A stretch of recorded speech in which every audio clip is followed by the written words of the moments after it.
நான் எப்பயும் ஒரே வேலையாக திரும்ப திரும்ப செய்ய வேண்டியிருக்கு அப்படின்னு அழுத்துக்கிறீங்களா? ஆனால் நம்ம உடல் உறுப்புகள்லாம் அது தானுங்க செய்யுது.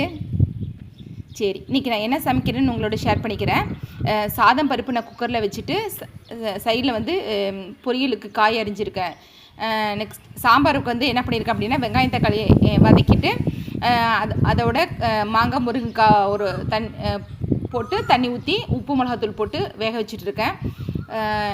பீன்ஸு கேரட்டு முட்டைக்கோஸ் அதை சாப் பண்ணி வச்சுருக்கேன் நைஸாக. அதுக்கு வந்து பொரியல் பண்ணுறேன். அது எப்படின்னா, கடுகு உளுத்தம்பருப்பு அதை வந்து தாளிச்சிட்டு பீன்ஸு கேரட்டு அப்புறம் வந்து முட்டைக்கோஸ் மூணுத்தையும் வந்து நம்ம போடணும். அதில் இப்போ கடுகு உளுத்தம் பருப்பு தாளிச்சதுக்கப்புறம் ஒரே ஒரு பச்சை மிளகா நான் போடுறேன். அதாவது எனக்கு வந்து காரம் கம்மியாக தேவைப்படுதுன்னா நான் வந்து ஒரு அரை பச்சை மிளகா தான் நைஸாக அரிஞ்சு போட்டிருக்கேன். அதுக்கு உங்களுக்கு வந்து மிளகாய் தூள் பிடிக்குன்னா போட்டுக்குங்க. மிளகாய் தூள் போடுறத விட பச்சை மிளகா போட்டால் தான் நல்லாயிருக்கும். இப்போ முட்டைக்கோஸ் கேரட் பீன்ஸ் அதெல்லாம் வந்து போட்டு நம்ம வந்து உப்பு போட்டு மூடி வச்சு வேக வைக்க வேண்டியதுதான்.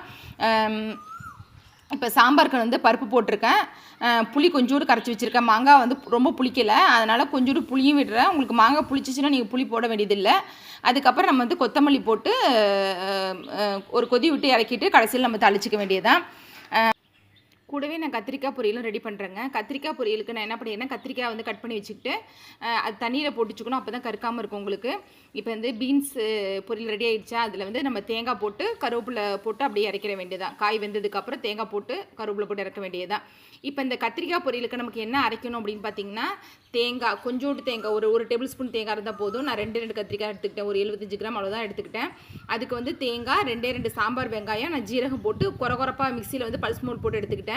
உங்களுக்கு சோம்புலாம் பிடிக்கும் அப்படின்னா, அது பெருஞ்சீரகம் பிடிக்குன்னா அது போட்டுக்குங்க. நான் கடுகு உளுத்தம் பருப்பு தாளிச்சிட்டு வெட்டி வச்சு கத்திரிக்காய் அதில் போட்டுட்டு இந்த அரைச்சி விழுது அதில் சேர்த்துட்டு உப்பு மிளகாய் தூள் சேர்த்து நல்லா வந்து நம்ம மூடி வச்சு வேக வைக்க வேண்டியதா. தேவையான அளவு தண்ணி ஊற்றி மூடி வச்சு வேக வைக்க வேண்டியதான்.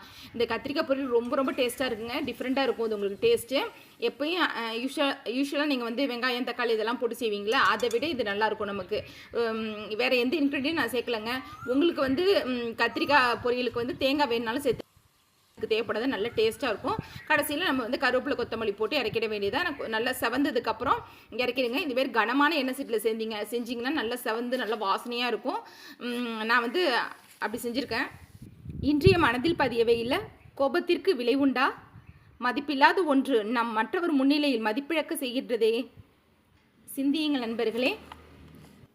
உங்களுக்கு பேக்ரவுண்டில் இந்த குயில் கத்துற மாரி மியூசிக்லாம் கேட்குது இல்லை, பறவைகளோட சத்தம்லாம். இதை அப்படியே நான் வந்து ரெக்கார்ட் பண்ணி இதில் வந்து இணைச்சிருக்கேன். உங்களுக்கு பிடிச்சிருக்கான்னு எனக்கு கமெண்டில் சொல்லுங்கள். தேங்க்யூ.